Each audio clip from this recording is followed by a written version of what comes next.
So we were looking at the 8 queens problem, and our solution involved representing the board which squares are under attack and placing the queens one by one. One feature of this solution is that we had to keep passing the board through the functions in order to update them or to resize them, to initialize them and so on, because the board had to be updated through each function. Now the question is, can we avoid passing the board around all over the place? So can we avoid passing this board explicitly, or can we have a single global copy of the board that all the functions can update, which will save us passing this board back and forth? So this brings us to a concept of scope. So the scope of a name in Python is the portion of the code where it is available to read and update. Now by default in Python, scope is local to a function. We saw that if we use a name inside a function, then that is different from using the same name outside the function. But actually this happens only when we update the name inside the function. So let's look at this particular code. Here we have a function f which reads a value x and prints it by storing it in the name y. Now the question is, what is this x? Well, there is an x here. Okay. So will this x inside the function correctly reflect the x outside the function or not?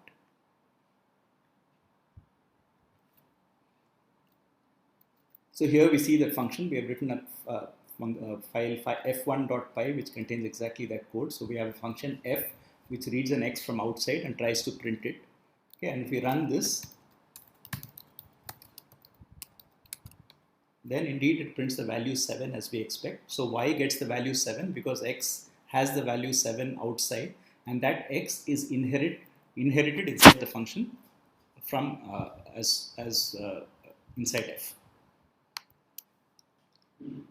So this works. Now what if we do this? This is exactly the same function, except that after printing the value of y, it sets x equal to 22 inside f.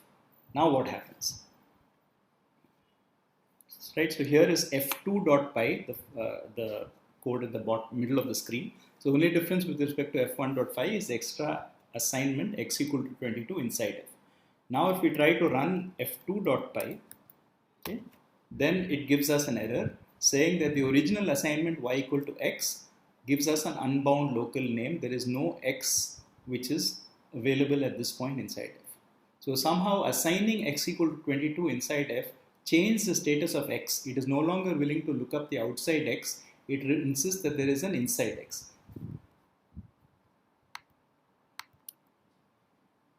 Okay, so this gives us an error. So if x is not found in f, Python is willing to look at the enclosing function for a global x. However, if x is updated in f, then it becomes a local name and then it gives an error. So strictly speaking, this applies only to immutable values. So if we change this function as follows, we made x not a integer but a list, for example, and we ask y to pick up the 0th element of the list, and then later in f, we change the 0th element of x to 22. So here we have this function in which we now change x from an integer to a list, and then we try to assign it in y, but we update that list inside the function, and then if we run it, then it does print the value 7 as we expect. So this works. So if we have an immutable, if we have a mutable value, then we can actually change it inside f and nothing will happen. So global names that point to mutable values can be updated within a function. In fact, this means therefore that the problem that we started out to solve, namely how to avoid passing the board around with inside 8 queens, actually requires no further explanation, since board is a dictionary to the mutable value, and in fact we can write 8 queens in such a way that we just ignore passing the board around. We change all the definitions so that board doesn't occur and it works fine. So here we have rewritten the previous code, just removing board from all the functions. So initialize earlier took board and n, now it just takes n. Print board doesn't take an argument at all. And all of them are just referring to this global value board, which you can see everywhere, right? So we have this global value board here, which is being referred to inside the function. And it doesn't matter that it's not being passed because this is a mutable value. So it's going to look for the value which is defined outside, namely this empty dictionary. And then all these functions like place queen or undo queen or add queen just take the relevant parameters and implicitly refer to the global value of board. So if we run this now, this global version, we get exactly the same output. So as we said, for our purpose, which is to fix that 8 queens problem without having to pass the board around, the fact that Python implicitly treats mutable global names as updatable within a function is all that we need.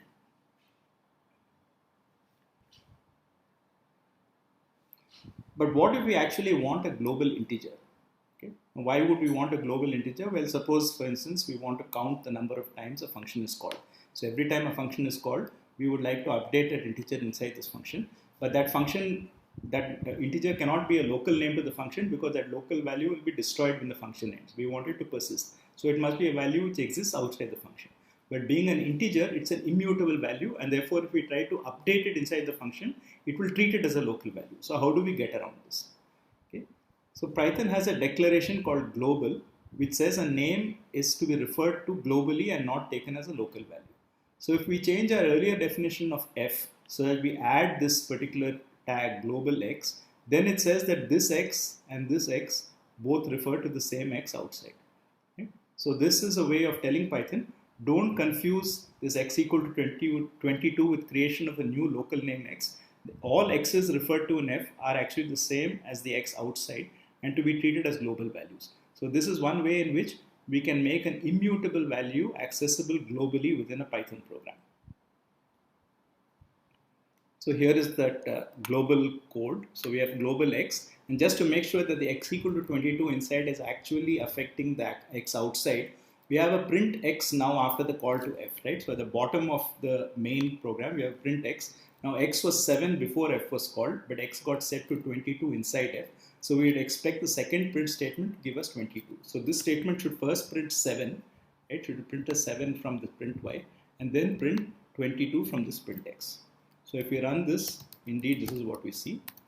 Right? We have two lines. The first 7 comes from print y, and the second 22 comes from print x outside.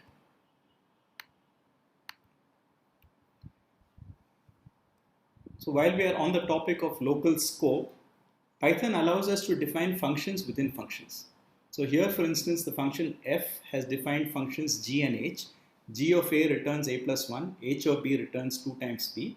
And now we can update x, for instance, y, for instance, by calling g of x plus h of x rather than just setting it to the value x. Now the point to note in this is that these functions g and h are only visible to f. So they are defined within the scope of f. So they are inside f, right? So they are inside f, and hence they are not visible outside. So from outside, if I ask g of x at this point, this will be an error because it will say there's no such g defined. So if we can define, so this is useful because now we can define local functions which we might want to perform some specialized task which is of relevance to f, but it should not be a function which is exposed to everybody else, and this is possible here. Now, of course, the same rules apply. So if we look up x inside g or h, so if you look up an x here, it will first try to look up an f. If it is not there in f, it will go outside and so on.